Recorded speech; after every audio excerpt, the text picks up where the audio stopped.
اچھا ٹھیک ہے، میں بحث میں نہیں پڑھ رہا، بس بتائے دے رہا ہوں کہ اگر اماں جائیں گی تو آپ کے ساتھ ہی جائیں گی، میں ہرگز ساتھ نہیں جاؤں گا۔ اس نے کسی خطرے کے پیش نظر متفع کیا۔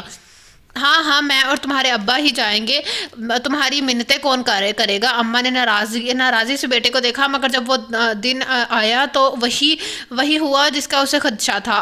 ابا کو عین تقریب والے دن بخار ہو گیا۔ میں دوا لے کر تھوڑی دیر کو لیٹ رہا ہوں، تم نے جب جانا ہے مجھے اٹھا دینا۔ ابا اماں کو تاکید کرتے ہوئے لحاف تان کر سو گئے۔ وہ آفس سے واپسی پر حسب عادت ٹی وی آن کر کے ٹی وی کے سامنے بیٹھا تھا۔ اماں اپنے روزمرہ کے کام نپٹائے رہی تھی۔ ابا کو 8 اٹھا دیں، آپ کو جانا نہیں ہے کیا؟ اس نے گھڑی پر نظر ڈالتے ہوئے اماں کو مخاطب کیا۔ اب کیا تمہارے ابا کو بے آرام کروں؟ ویسے بھی موسم ٹھنڈا ہو رہا ہے، بخار کے ساتھ نزلہ زکام بھی نہ ہو جائے، میں تمہارے ساتھ ہی چلوں گی۔ اماں اس دن کی بات اکثر بھلا چکی تھی، اس لیے آرام سے اسے آگاہ کیا۔ میرا بہت اچھا میچ مس ہو جائے گا، میں ہرگز نہیں جا سکتا۔ اس نے 2 ٹوک انکار کیا۔ اچھا تم دیکھتے رہو میچ، افی چھوڑ آئے گا مجھے؟ ہرگز نہیں، افی میرے بائک کو ہاتھ بھی نہیں لگائے گا، چلانی آتی نہیں، کہیں ٹھوک آئے گا۔ آپ ہاتھ لگانے دیں گے تو نہیں چلائے گا نا؟ میرے ساتھ کے سب لڑکے بائک دوڑاتے پھرتے ہیں۔ افی خفگی سے بنانے رہ سکا تھا۔ اس نے اس کے بڑبڑاہٹ سنی تو انسنی کر دی۔ بس پھر تو تم کو ہی جانا پڑے گا، بتاؤ کون سے کپڑے پہن کر جانا ہے؟ افی بھائی سے پوچھ کے کپڑے استری کر دے، میں اتنے تم لوگوں کی روٹیاں ڈال دوں، سالن بنا دیا۔ ابا کو بھی دودھ ڈبل روٹی دے دینا۔ ویسے تو اب مشکل ہی اٹھیں گے، تم دونوں بھائی کھانا کھا کر چائے بنا لینا، باہر دروازے پر ہم تالا لگا کر جائیں گے، چابی اپنے ساتھ لے کے جائیں گے، اگر دیر سویر ہوئی تو تم لوگوں کو نیند میں اٹھ کر دروازہ کھولنا نہ پڑے۔ اماں پورا پروگرام دے چکی تھیں، وہ صرف منہ کھولے انہیں سنتا رہا۔ بتائیے بھائی کون سے کپڑے استری کروں؟ بھائی کے چہرے پر کے تاثرات دیکھ کر افی کو ہنسی تو بہت آئی تھی، مگر وہ اپنی شامت نہیں بنوانا چاہتا تھا، سو ہنسی چھپاتے ہوئے بڑی تابیداری سے دریافت کیا۔ وہ ریموٹ پھینک کر اٹھ کھڑا ہوا۔ اچھا اب زیادہ شور شرابہ مچانے کی ضرورت نہیں، تمہارے ابا سو رہے ہیں۔ اب اماں اس کا غصہ نظر انداز کرتی ہوئی پھر باورچی خانے میں جا گھسیں اور وہ بیچتاب کھاتا اپنے کمرے میں افی کو کپڑے نکال کر تھماتے ہو، وہ خود غصہ ٹھنڈا کرنے کے لیے وہ واش روم میں جا کر شاور کے نیچے کھڑا ہو گیا۔ واہ بھائی آج تو آپ بہت ڈیشنگ لگ رہے ہیں۔ وہ نہا دھو کر تیار ہوا تو جو بھی ابھی باہر سے آیا تھا اور ساری صورتحال سے بے خبر تھا، بے ساختہ بھائی کی تعریف کرنے بیٹھا۔ پھر اس نے جو اجو کو کاٹ کھانے والے انداز میں دیکھا تھا، اجو بیچارہ بھائی کے بگڑے تیور دیکھ کر حیران پریشان رہ گیا۔ میں نے تو ویسے ہی تعریف کی تھی، آپ بہت اچھے لگ رہے ہیں۔ اس نے سادگی سے بھائی کو پھر سراہا تھا۔ ماشاءاللہ کہہ دیا کرو۔ اماں جو بھی کمرے میں آئی تھیں اجو کو ٹوکے بنا نہ رہ سکیں۔ بیٹے کا خفا سا وجیہہ سراپا آج واقعی بہت شاندار لگ رہا تھا۔ اور کیا بھائی وہاں جاتے ہوئے ویسے بھی کانشیس ہو رہے ہیں، وہ دولہا سے زیادہ ہینڈسم لگیں گے۔ افی نے بھی مسکراتے ہوئے اسے چھیڑا۔ پھر وہی بات ماشاءاللہ کہتے کیا منہ دکھتا ہے؟ اماں نے اسے گھورا۔ وہ ہنستا ہوا وہاں سے چلا گیا۔ اب چلیں اماں، دیر ہو رہی ہے۔ اس نے خفا لہجے میں اماں کو مخاطب کیا۔ ہاں بس چلتے ہیں، ویسے ابھی تو بارات بھی نہیں پہنچی ہوگی۔ آج کل تو کارڈ پر جو وقت درج ہوتا ہے اس نے 2.5-3 گھنٹے بعد ہی تقریب کا آغاز ہوتا ہے۔ اماں نے اطمینان سے جواب دیا۔ ان کا کہنا صحیح تھا، ان کے وہاں پہنچنے کے بھی گھنٹے بھر بعد بارات پہنچی تھی۔ وہ وہاں بیٹھا بیٹھا شدید کوفت کا شکار ہو رہا تھا۔ اچھا بس نکاح ہو جائے تو چلتے ہیں، تو میں تو پچھتائی تمہیں ساتھ لا کر۔ اماں نے اسے خفگی سے دیکھا اور نکاح ہونے ہی والا تھا کہ ایک ڈرامائی صورتحال رونما ہو گئی۔ ایک انتہائی فیشنیبل لڑکی 3 سالہ بچے کی انگلی تھامے دندناتی ہوئی اسٹیج پر چڑھ آئی۔ قاضی صاحب آپ نے نکاح نامے کی ساری شفیں پر کر لی ہیں؟ اس نے دلہا کے ساتھ بیٹھے نکاح خواہاں سے عجیب و غریب لہجے میں استفسار کے دلہے کے چہرے پر ہوائیں اڑنے لگی تھیں۔ براہ مہربانی یہ درج کر لیجیے گا کہ دلہا کا وارا نہیں بلکہ شادی شدہ اور ایک بچی کا باپ ہے۔ وہ اتنی جلدی آواز میں بولی تھی، اتنی بلندی آواز میں بولی تھی کہ ارد گرد کے سب لوگ ہی اسی جانب متوجہ ہو گئے۔ جھوٹ بکتی ہے یہ، دلہا کی ماں نے غیظ تو غضب کا شکار ہو کر اسے پیچھے دھکیلا تھا۔ جھوٹ آپ بول رہی ہیں، دھوکہ دے رہی ہیں ان بیچاروں کو، حالانکہ آپ جانتی بھی ہیں کہ آپ کے بیٹے نے مجھ سے شادی کر رکھی ہے، اب زبردستی اس کی دوسری شادی کروا رہی ہیں۔ آپ میرے ساتھ ساتھ ایک اور لڑکی کی زندگی تباہ کرنا چاہتی ہیں۔ عاطف صرف میرا ہے، وہ چیخ کر بولی۔ یہ کیا ڈرامہ ہو رہا ہے؟ احسان صاحب نے سدن کو مخاطب کیا۔ پتہ نہیں کون حرافہ ہے یہ، جھوٹ بول رہی ہے۔ احسان بھائی آپ یقین کریں، دلہا کی ماں حواس باختہ ہوئے جا رہی تھی۔ اسی لمحے بچی بھی پاپا پاپا کہتی دلہا کی ٹانگوں سے لپٹ گئی۔ دلہا نے اسے خود سے الگ کرنا چاہا مگر بچی اس سے چمٹے جا رہی تھی۔ آخر اس نے بچی کو گود میں اٹھا ہی لیا۔ آئی ایم سوری انکل، میں نے اس سے شادی سے بچنے کی ہر ممکن کوشش کی تھی مگر ممی کے سامنے میری ایک نہ چلی۔ یہ سچ ہے کہ میں آلریڈی میرڈ ہوں۔ نتاشا میری کلاس فیلو تھی، ممی نے میری پسند کو قبول نہ کیا تو مجبوراً ہمیں کورٹ میرج کرنا پڑی۔ اس شادی کے لیے میں ممی کے جذباتی بلیک میلنگ کی وجہ سے مجبور ہو گیا تھا، لیکن اب آپ کے سامنے بات کھل گئی ہے تو میں آپ سے غلط بیانی کر کے مزید اندھیرے میں نہیں رکھ سکتا۔ شکر ہے کہ آپ کے ابھی نکاح نہیں ہوا تھا، آپ کی بیٹی کی زندگی برباد ہونے سے بچ گئی۔ قسمت نے شاید اس کے نصیب میں ایک ادھورے شخص کا ساتھ نہیں رکھا تھا۔ اللہ تعالیٰ آپ کی بیٹی کو اس کے نصیب کی تمام خوشیاں دے، آپ مجھے معاف کر دیجیے گا۔ دلہا سنجیدگی سے کہتا اپنی بچی کو گود میں اٹھائے اس اسٹیج سے اتر گیا۔ اس کی بیوی نے ایک تفاخرانہ نظر اپنی ساس پر ڈالی اور میاں کے ہم قدم ہو گئی۔ ماں چیختے ہوئے بیٹے کے پیچھے گئی تھی۔ بارات کے ساتھ آنے والے لوگ دلہا کو روکنے کے لیے آگے بڑھے مگر وہ تیر کسی تیزی سے منظر نامہ سے غائب ہوا تھا۔ سب مہمان اپنی اپنی جگہ ساکت رہ گئے تھے۔ آپ فکر نہ کریں احسان صاحب، وہ نالائق اپنی بیوی کو چھوڑ دے گا، ہمیں کچھ مہلت دیں، کان سے پکڑ کر اس کو آپ کے سامنے لائیں گے، آپ سے معافی بھی مانگے گا اور آپ کی بیٹی سے شادی بھی کرے گا۔ دلہا کا چچا احسان صاحب سے مخاطب ہوا۔ آپ صرف ہم پر واحد اور آخری احسان یہ کر دیجیے کہ اپنے ساتھ آئے ہوئے لوگوں کو لے کر یہاں سے تشریف لے جائیں۔ احسان صاحب ضبط کی کن انتہاؤں پر تھے اس کا اندازہ لگانا چندہ مشکل نہ تھا۔ ذرا سی دیر میں شرمندہ سی بارات واپس پلٹ گئی۔ اب صرف احسان صاحب کی مدعوین حال میں موجود تھے۔ بہت برا ہوا احسان صاحب بھائی، کیسے برداشت کریں گے یہ صدمہ، پہلے ہی دل کے مریض ہیں، کوئی خاتون تاسف سے کہہ رہی تھی۔ واقعی بہت برا ہوا، عمر نے بھی افسردگی سے سوچا تھا۔ ابھی ذرا دیر پہلے کتنی رونق اور ہنگامہ تھا، پل بھر میں کیا سے کیا ہو گیا تھا۔ بن ماں کی بچی ہے، بس یوں سمجھو احسان بھائی نے ہی ماں اور باپ دونوں کا پیار دیا ہے۔ اب آخری فریضے سے سبکدوش ہونے جا رہے تھے تو قسمت نے چکر جلا دیا۔ سب ہی سارے افسوس کرنے میں مصروف تھے اور ایک کرسی پر احسان صاحب سر جھکا کر بیٹھے تھے، اس ہارے ہوئے جواری کی مانند وہ جو اپنی ساری پونجی لٹا بیٹھا ہے ہو۔ ہر کوئی اپنی اپنی سمجھ کے مطابق انہیں دلاسا دے رہا تھا۔ اچھا ہوا احسان بھائی، ان دھوکے باز لوگوں کے بارے میں بات پہلے ہی کھل گئی۔ خدا نخواستہ نکاح ہو جاتا تب تو بری طرح پھنس جاتے ہم، اور کیا دفع کریں، جو ہوا اچھا ہی ہوا، بس آپ زیادہ ٹینشن مت لیں، بھول جائیں سب۔ کتنی آسانی سے سب احسان انکل کو سب کچھ بھلوانے کا مشورہ دے رہے تھے۔ ان کی بیٹی کی بارات گھر کی دہلیز سے لوٹی ہے، یہ صدمہ برداشت کرنا آسان کام تھوڑی ہے۔ اس نے تعصب سے خود کلامی کی تھی۔ اماں نے رخ موڑ کر بیٹے کو دیکھا۔ صحیح کہہ رہے ہو بیٹا، کیسا گھاؤ لگا ہے احسان بھائی کے دل پر۔ میری اپنی تو کوئی بیٹی نہیں مگر پھر بھی میں سمجھ سکتی ہوں کہ بیٹی کا دکھ سہنا کتنا مشکل کام ہے۔ اب اماں کی آواز بھر آ گئی تھی۔ وہ تو ویسے بھی بہت رقیق القلب تھیں، یہ ٹی وی ڈراموں میں ایسے واقعات دیکھ کر ان کی آنکھوں سے آنسو روا ہو جاتے تھے، اور آج تو ان کی اتنے قریبی عزیز کی بیٹی کے ساتھ ایسا سانحہ رونما ہو گیا تھا، وہ لاکھ کوشش کے باوجود اپنی آنکھوں سے بہتے آنسو روک نہ پائیں۔ کسی کو تو اس مشکل وقت میں احسان انکل کی مدد کرنی چاہیے۔ زبان کلامی تسلی دینے سے کیا ہوتا تھا؟ بیچارے احسان انکل، کیا حالت ہو رہی ہے ان کی؟ وہ دل کی گرفتگی سے بولا اور اماں نے اس کی بات پر کچھ چونکتے ہوئے اسے دیکھا۔ ہاں تو اماں کچھ غلط تھوڑی کہہ رہا ہوں میں، اتنا وسیع حلقہ باب ہے احسان انکل کا، کسی کو تو آگے بڑھ کر ان کے غم بانٹنے چاہیے۔ آج کی تاریخ میں ہی ان کی بیٹی کی رخصتی ہو جائے، یہ کوئی ایسا ناممکن بات بھی نہیں۔ جو بھی ہوا ہے سب کے سامنے ہوا ہے، احسان صاحب اور ان کی بیٹی بالکل بے قصور ہے، لیکن اگر آج کے واقعے پر وقت کے گرد بیٹھ گئی تو جانے لوگ بعد میں کیسے کیسے افسانے تراشی لیں گے۔ ایک بیچاری لڑکی کی زندگی تباہ ہو جائے گی۔ وہ اس وقت احسان صاحب اور ان کی بیٹی کے غم کے دل سے محسوس کر رہا تھا، اور احسان انکل کے پاس اماں کو جاتا دیکھ کر وہ یہی سمجھا تھا کہ اماں انہیں دلاسا دینے گئی ہے، لیکن اماں نے جانے کس انداز میں تسلی دی تھی کہ احسان انکل کے گرد کھڑے سبھی لوگ گردن موڑ کر اسے دیکھنے لگے تھے۔ وہ کچھ کنفیوز سا ہو گیا تھا، اور پھر اماں نے اسے آواز دے کر پاس بلایا۔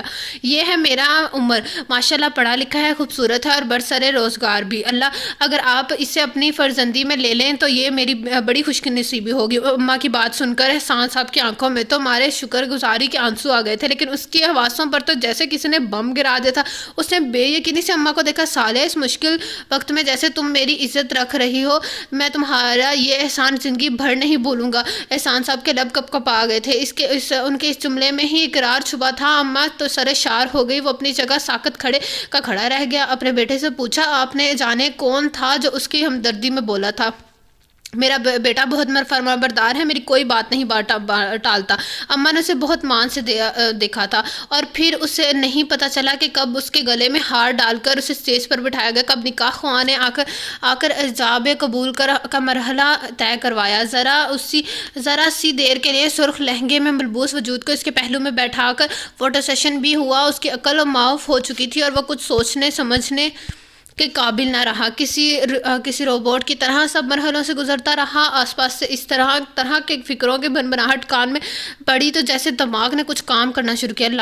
لاٹری نکل آئی بھائی، سالیہ بیگم کی بیٹھائے بیٹے رشتہ اتنے اونچے گھرانے میں جڑ گیا۔ یہ اماں کے ایک اور کزن سیف صاحب کی بیوی کی آواز تھی۔ کیا خوب موقع ہے، سے فائدہ اٹھایا ہے سالیہ باجی نے، کبھی خواب میں بھی نہ سوچا ہوگا کہ قسمت یوں مہربان ہوگی، جانے کس سے سمت سے بھنبھناہٹ آئی تھی۔ اگرچہ سب تبصرے ایسے ہی نہیں تھے، بہت سے لوگ وہ بھی تھے جو سالیہ بیگم کی اچھائی، خلوص اور بڑائی معترف ہو رہے تھے، ان کی ہمدرد فطرت کو سراہ رہے تھے، یہ تسلیم کر رہے تھے کہ جو قدم انہوں نے اس وقت اٹھایا ہے کوئی اور ایسا سوچ بھی نہیں سکتا۔ عمر کی شخصیت بھی بہت سو کو متاثر کر رہی تھی، وہ اسے عاطف سے کہیں زیادہ ہینڈسم قرار دے رہے تھے، لیکن عمر کی سماعتوں نے جیسے تبصروں کو قبول کرنے سے ہی انکار کر دیا تھا۔ اس کے ذہن میں بیگم، سیف اور اسی قبیل کے دوسری خواتین و حضرات کے فکروں کی تکرار ہوتی رہی۔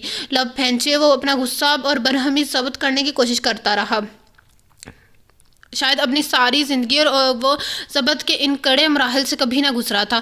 اماں یہ کیا کر بیٹھی؟ اس کی زندگی کا سب سے بڑا اہم سنگ میل اماں کی جذباتی پن اور ہمدرد طبیعت کے بنا پر یوں اچانک عبور ہوا تھا، اسے سوچنا سمجھنے کا موقع تک نہ ملا تھا۔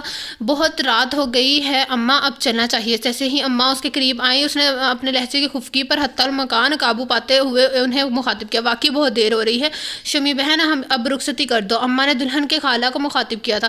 جی سالیہ آپا، بس آپ اب رخصتی ہی کر رہے ہیں۔ شمسی صاحبہ نے احسان صاحب کو آواز دے کر بلایا، اور اس کے حواسوں پر تو جیسے آج کی تاریخ میں دوہری بار بم گرایا گیا تھا۔ اس نے مدد طلب نگاہوں سے اماں کو دیکھا۔ وہ تو سمجھ رہا تھا کہ فی الحال ایمرجنسی میں نکاح کا فریضہ سر انجام دیا گیا، فی الحال تو جو ہونا تھا ہو گیا۔ گھر جا کر اس نے پہلے تو اماں پر خوب بھڑاس نکالنی تھی، پھر ٹھنڈے دل و دماغ سے مسئلے کا حل سوچنا تھا۔ در شہوار نکاح نامے میں تو یہی نام لکھا تھا، در شہوار کے لیے اب بھائی رشتوں کی کوئی کمی نہ تھی۔ اپنے ہم پلے لوگوں میں احسان صاحب اب بھی کوئی اچھا رشتہ ڈھونڈ سکتے تھے۔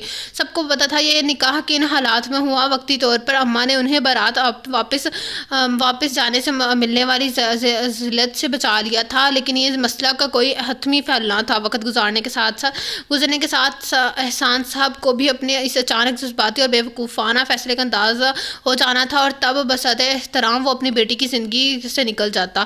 معطل حواس پر قابو پانے کے لیے اس نے مختصر سے وقت میں یہی بات سوچی تھی، لیکن اب اماں کیا کرنے چلی تھی؟ لگتا تھا وہ اسے اس کی زندگی بھر کی نافرمانیوں، بدتمیزیوں اور گستاخیوں کی سزا آج کی رات ہی دینا چاہتی تھیں۔ بے بسی کا احساس اتنا شدید تھا کہ اس کی آنکھوں سے بس آنسو ٹپکنے کی کسر ہی رہ گئی تھی، اور پھر احسان صاحب اس کے قریب آئے تھے۔ پہلے آپ دیدہ ہو کر بیٹی کے سر پر ہاتھ رکھا، اسے زندگی بھر کی خوشیاں کی دعا دی، اس کے بعد اماں کو دوبارہ شکریہ ادا کیا جو اماں نے خفگی سے لوٹا دیا، اور آخر میں اسے گلا لگا کر اس کی پیٹھ تھپکی تھی۔ پھر انہوں نے اپنی سالی کو کچھ اشارہ کیا تھا۔ جی بھائی جان، شمی خالہ نے پرس کی زپ کھول کر کچھ نکالا تھا۔ بات یہ ہے صالح آپا کہ جہیز کا سارا سامان تو ان کم بختوں کے ہاں بھجوا چکے ہیں۔ فی الحال یہ چیک اگر رکھ لیجئے، باقی کی کمی پیشی بعد میں۔ ان کی بات ابھی ادھوری ہی تھی کہ اماں نے بے حد ناراضگی سے ان کے ہاتھ کو پیچھے ہٹایا۔ آپ لوگوں نے میرے عمل کا بالکل غلط نتیجہ اخذ کیا ہے۔ اماں بے تحاشا خفا ہو گئی تھیں۔ بیٹیوں کو خالی ہاتھ کون رخصت کرتا ہے صالح آپا؟ شمی نے انہیں سمجھانا چاہا۔ دیکھو شمی، اللہ کا دیا سب کچھ ہے ہمارے پاس۔ اللہ نے ایک بیٹی کی نعمت سے محروم کے رکھا تھا، آج وہ دولت بھی مل گئی ہے۔ میں در شہوار کو بیٹی بنا کر اپنے گھر لے جا رہی ہوں۔ ہو سکتا ہے یہ جن عشائش کی عادی ہو، فی الحال اسے وہ نہ ملے، لیکن پیار، محبت، عزت، احترام سب کچھ ملے گا۔ اور پھر میرا عمر ماشاءاللہ پڑھا لکھا اور برسر روزگار ہے، وقت گزرنے کے ساتھ ساتھ اور ترقی کرے گا۔ مجھے اپنے بیٹے کے زور و بازو پر بھروسہ ہے۔ انشاءاللہ ایک دن یہ اپنی محنت کے بلبوتے پر شہوار کو وہ سب کچھ فراہم کر دے گا جو شہوار یہاں چھوڑ کر جا رہی ہے۔ اماں نے پوری تقریر ہی کر ڈالی تھی، اور اماں کی بات سن کر اس نے سکون کا ایک گہرا سانس لیا، ورنہ جس وقت شمی آنٹی نے چیک اماں کی طرف بڑھایا، اسے یوں لگا تھا جیسے کسی نے اس کی منہ پر تمانچہ مار دیا ہو۔ اگر اماں یہ سب نہ کہتی تو وہ خود ساری مروت اور لحاظ کو بلائے طاق رکھتے ہوئے دو ٹوک الفاظ میں انکار کر دیتا۔ چیک نہ لے کر اماں نے آج کی رات پہلا درست فیصلہ کیا تھا۔ اگرچہ اماں کی تقریر کے سارے متنوں سے متفق تھا، وقت گزرنے کے ساتھ ترقی کرنا، مشورہ کو سب آسائشات مہیا کرنا، یہ بڑی لانگ ٹرپ پلاننگ تھی، اور وہ بھی زبردستی کے فیصلے کو ساری زندگی نہیں نبھا سکتا تھا، اور یقیناً احسان صاحب کی بیٹی بھی ایسا نہیں چاہے گی۔ وہ ایک الٹرا ماڈرن اور متمول گھرانے کی لڑکی تھی، ان کی 3 کمرے کے مکان میں کہاں گزارا کر پائے گی بیچاری؟ فی الحال تو حالات کے جبر کی لپیٹ میں آ گئی تھی، لیکن زندگی بھر کا سمجھوتا کرنا یقیناً اس طبقے کی لڑکی کے لیے قطعی قابل قبول نہ ہوتا، اور یہ سمجھوتا قابل قبول تو اس کے لیے بھی نہ تھا شریک صرف سفر کے لیے۔ بے شک اس کے ذہن میں کوئی واضح خاکہ نہ تھا، اور نہ ہی دل میں میرج کرنے کی خواہش تھی۔ وہاں اتنا ضرور سوچا تھا کہ جس لڑکی سے شادی ہو وہ قطعی اجنبی اور انجان نہ ہو، اپنے ہی جیسی مڈل کلاس گھرانے کی کوئی سلجھی ہوئی لڑکی جو پڑھی لکھی، میچور اور سمجھدار ہو، زندگی کے ہر مرحلے پر اچھے ہم سفر کی طرح قدم سے قدم ملا کر چلے۔ اپر کلاس گھرانے کی لڑکیوں کے بارے میں اس کی رائے یہی تھی کہ وہ مغرور، ماڈرن اور بے باک ہوتی ہیں۔ آج کی تقریب میں اپنے ساتھ ہونے والے سانحے سے پیشتر اتفاقاً جن لڑکیوں پر بھی اس کی نگاہ پڑی تھی وہ ایسی ہی تھیں، اور ایسی لڑکیاں سے اسے شدید ترین چڑ تھی۔ یونیورسٹی لائف میں بھی اس کی خوبصورتی اور وجاہت سے متاثر ہو کر اس ٹائپ کی کئی لڑکیوں نے اس کی جانب اپنا التفات ظاہر کیا تھا، لیکن وہ ان سے دور بھٹکتا تھا۔ وہ ایسی کہ کسی کی لڑکی کو 40 منٹ کے پریڈ میں اپنے ساتھ والی کرسی پر برداشت کرنے کو تیار نہ ہوتا تھا کہ ساری زندگی کے لیے گلے کا ہار بنا لینا۔ یہ شمی صاحبہ جو دلہن کے رشتے میں خالہ لگتی تھیں، برائے نام آستینوں والوں بازوؤں اور ڈیپ گلے والی ساڑی پہنے اماں سے اب بھی چیک لینے پر اصرار کر رہی تھی، اور تب احسان صاحب نے انہیں روک دیا۔ اس نے اطمینان کا سانس لیا تھا۔ چلو بھائی، دلہن کو چادر پہنا دو۔ کچھ توقف کے بعد اماں کو خیال آیا، ہاں چادر۔ شمی آنٹی سر ہلاتے ہوئے سوچ میں پڑ گئی۔ انہوں نے آگے کسی سووی آپی کو پکارا، انہوں نے کسی نگہت صاحب کو آواز دی۔ عمر کے لبوں پر زہر خندہ مسکراہٹ بکھر گئی۔ اماں نے بیچارے لوگوں کو کس مصیبت میں پھنسا دے دیا تھا۔ ایک چادر کا انتظام مشکل ہو رہا تھا، پھر کئی ہاتھوں سے ہوتی ہوئی ایک شال اسٹیج پر تک پہنچی تھی۔ دلہن کو شال اوڑھا دی گئی، پھر قرآن پاک منگوایا گیا۔ آئیں تو ہم موٹر سائیکل پر تھے، جائیں گے کیسے؟ اماں کو خیال آیا تو دھیمی آواز میں بیٹے سے پوچھا، لیکن اس کے پہلے وہ کوئی جواب دیتا اس کسی نے گاہ کے ڈرائیور سمیت گاڑی تیار کر کھڑی ہے، ٹیکسی میں چلے جاتے۔ اس نے اماں پر اپنی ناگواری ظاہر کر دی۔ کوئی بات نہیں، رات بہت ہو رہی ہے، دلہن نے زیور بھی پہن رکھا ہے۔ اماں نے اس بار اس کی اونچی ناک کی پروانہ کی تھی اور شاید ان کا فیصلہ دانشمندانہ تھا۔ رات کی 2:30 بجے گاڑی گھر کے سامنے آ رکی تھی۔ گلی میں ہو کا عالم تھا، چھن چھن کرتی دلہن کو لیے اماں گاڑی سے اتری تھیں۔ ڈرائیور نے دلہن کا سوٹ کیس نکال کر دروازے کے پاس رکھا اور سلام کر کے پلٹ گیا۔ اس نے جیب ٹٹول کر اپنی چابی نکالی اور تالا کھول کر اندر داخل ہونے کے ساتھ ہی اماں نے دلہن کا ماتھا چوما اور دعا دی اور پھر اس کی پیشانی پر بوسہ دینے کے لیے اسے تلاشنا چاہا، مگر وہ سوٹ کیس برآمدے میں پٹک کر کمرے میں گھس گیا تھا۔ اندر جو بہت دھیمی آواز میں ٹی وی چلائے کوئی ہارر فلم دیکھنے میں مشغول تھا۔ گھٹ پٹ کی آواز پر ٹی وی بند کر کے اٹھا عمر نے کمرے میں داخل ہو کر لائٹ جلائی۔ آپ لوگوں کے انتظار میں جاگ رہا تھا۔ اس نے ڈرتے ڈرتے وضاحت دی کہ لیٹ نائٹ ٹی وی دیکھنے کا استحقاق اس گھر میں صرف بڑے بھیا ہی رکھتے تھے۔ وہ اس کی وضاحت انسنی کرتے ہوئے صوفے پر بیٹھ گیا تھا۔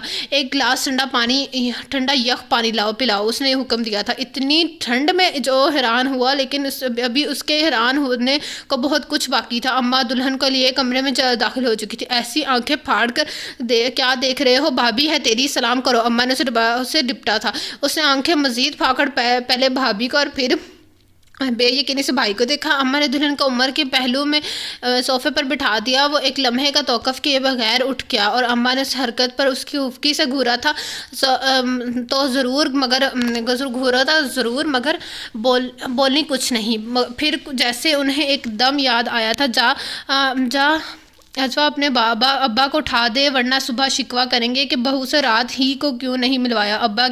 اماں کے بہولیم کے اس چہرے پر بڑی بے بس سی مسکراہٹ پھیل گئی تھی۔ شکوہ کرنے کو تو ابا یہ بھی کر سکتے تھے کہ ان کے بغیر ہی چپکے دلہن رخصت کروا کر لے آئی تھی، لیکن وہ جانتا تھا کہ ابا بھی ہرگز ایسا کوئی شکوہ نہ کریں گے۔ اور اجو جو حیرت سے آنکھیں پھاڑے ساری سچویشن سمجھنے کی کوشش میں تھا، اماں کے کہنے پر فوراً ابا کے کمرے کی طرف بھاگا۔ ابا بیچارے گہری نیند میں تھے اور جو کہ بے ربط سی باتیں کیا سمجھ میں آتی ہیں، بس اسے کچھ سمجھی کچھ نہ سمجھی کے عالم میں تکتے رہے۔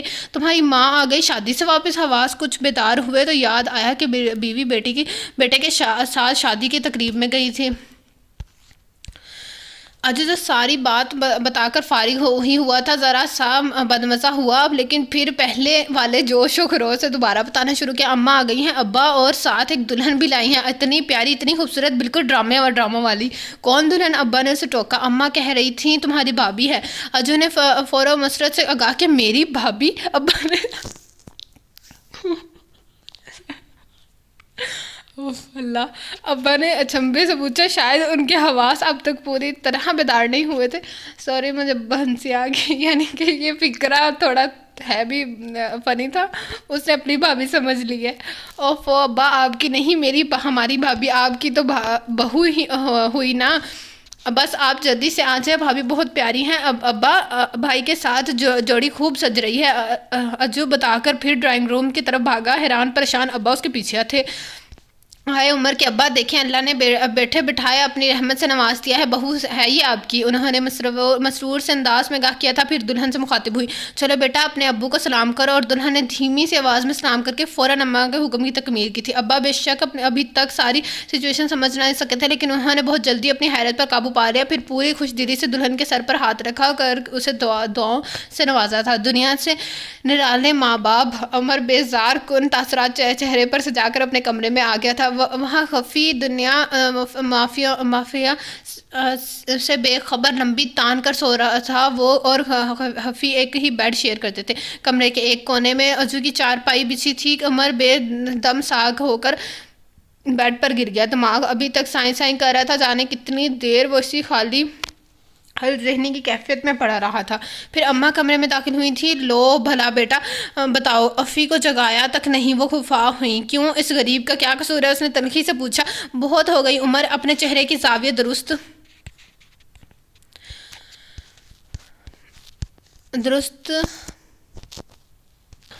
اپنے چہرے کے زاویے درست کر لے۔ اماں الٹا اسی پر بگڑی، پھر افی کو شانہ پکڑ کر ہلایا تھا۔ سونے دینا، صبح مل کر لے گا آپ کی بہو سے، وہ بے ساری سے بولا تھا۔ کیسے سونے دوں، پھر بہو کہاں سوئے گی؟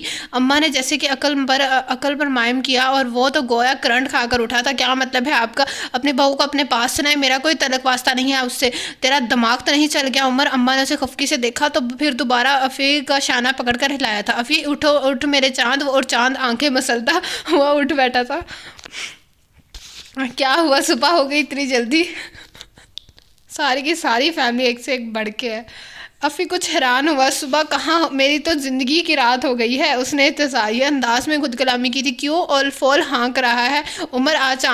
چاند سی دلہن اللہ نے بیٹھے بٹھائے دے دی، جتنا شکر ادا کرے کم ہے۔ کون سی دلہن اماں؟ افی ہکا بکا ساری بات سمجھنے کی کوشش میں تھا۔ لے، تو نے تو واقعی ابھی تک اپنی بھابھی نہیں دیکھی؟ اچھا چل، فی الحال تو جلدی سے اٹھ کر بلکہ ٹرنک میں سے دھلی ہوئی بیڈ شیٹ نکال کر لا چلو، اور کچھ نہیں تو کم از کم بیڈ شیٹ ہی بدل دوں، باقی تو۔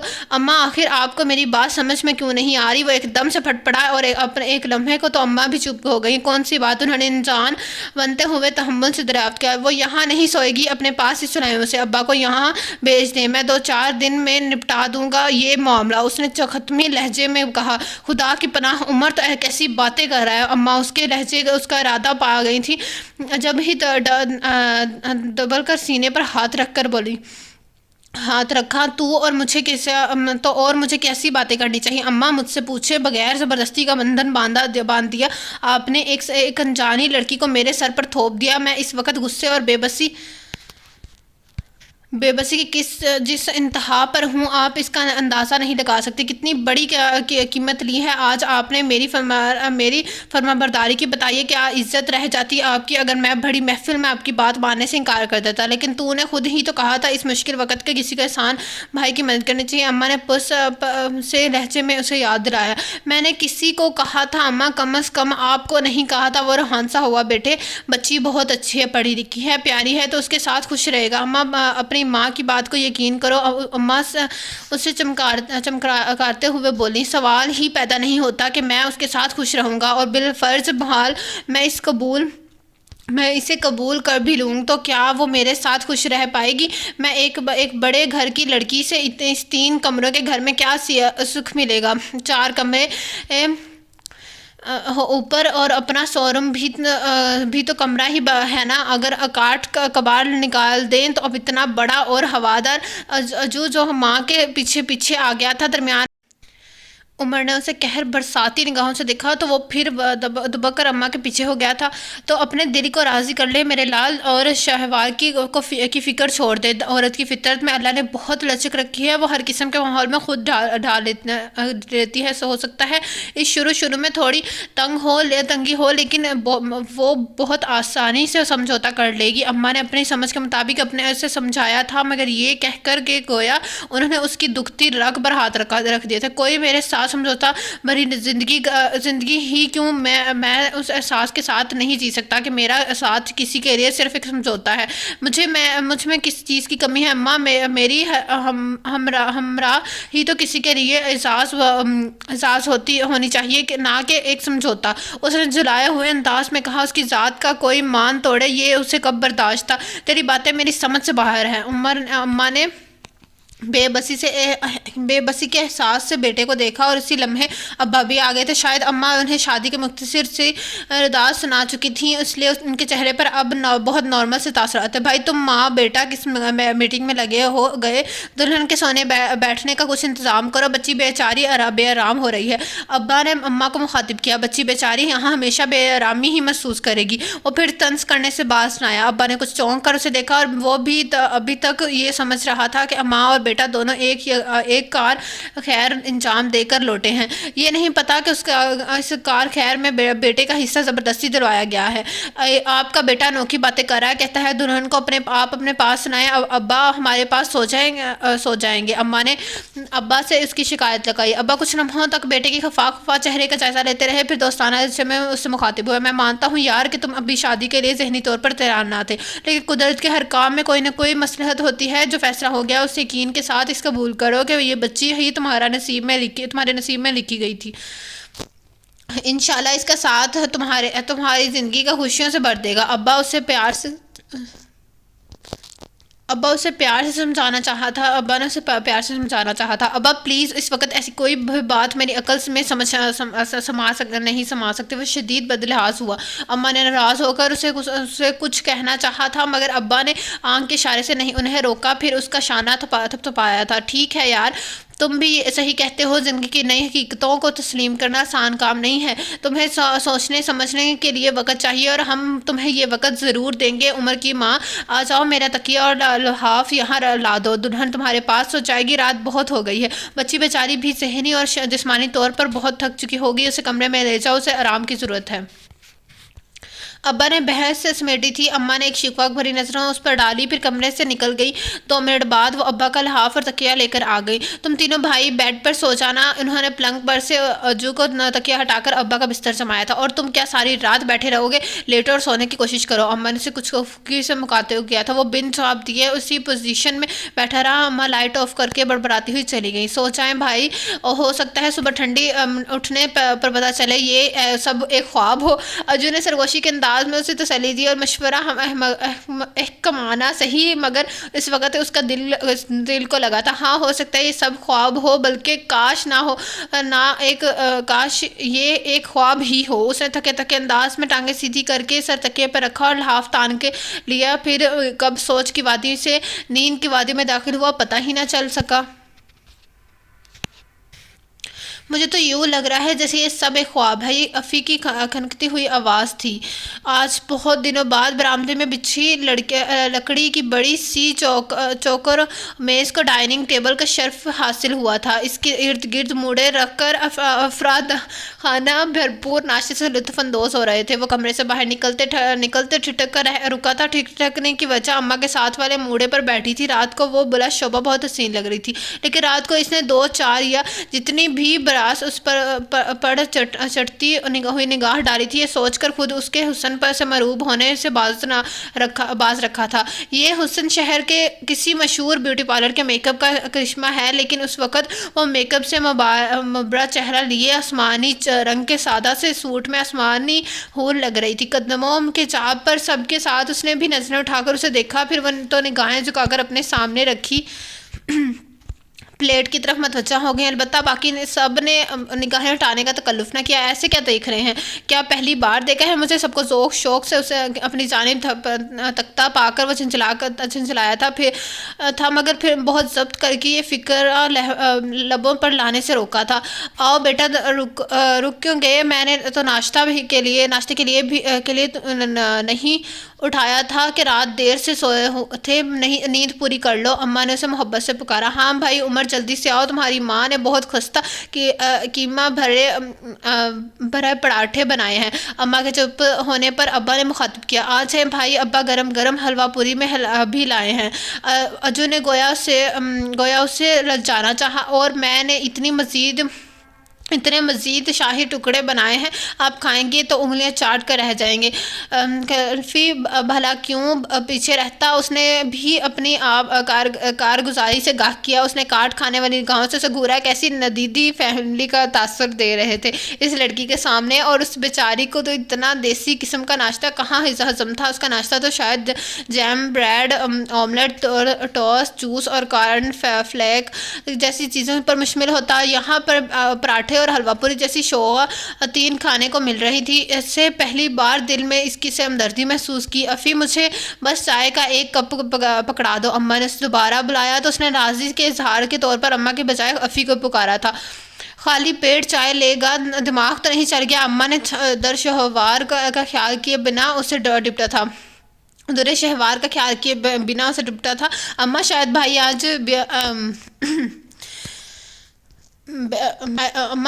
بھائی آج بیڈ ٹی لینا چاہ رہے ہیں۔ افی نے شرارتی انداز میں اماں کو مخاطب کیا، گڈ ٹی یا ہو یا بیڈ ٹی، سب ناشتہ بن چکا ہے، تو صرف چائے پینے کا کوئی تک ہے بھلا؟ اماں نے اپنی انگریزی دانی ثبوت دیا تھا۔ نیک بخت، صبح سویرے نہار منہ جو چائے بستر پر بیٹھ کر پی جاتی ہے، اسے کہتے ہیں بیڈ ٹی۔ ابا کو ابھی اپنے نصف بہتر کو سمجھانے کو اس سے بہترین موقع اور کب مل سکتا تھا؟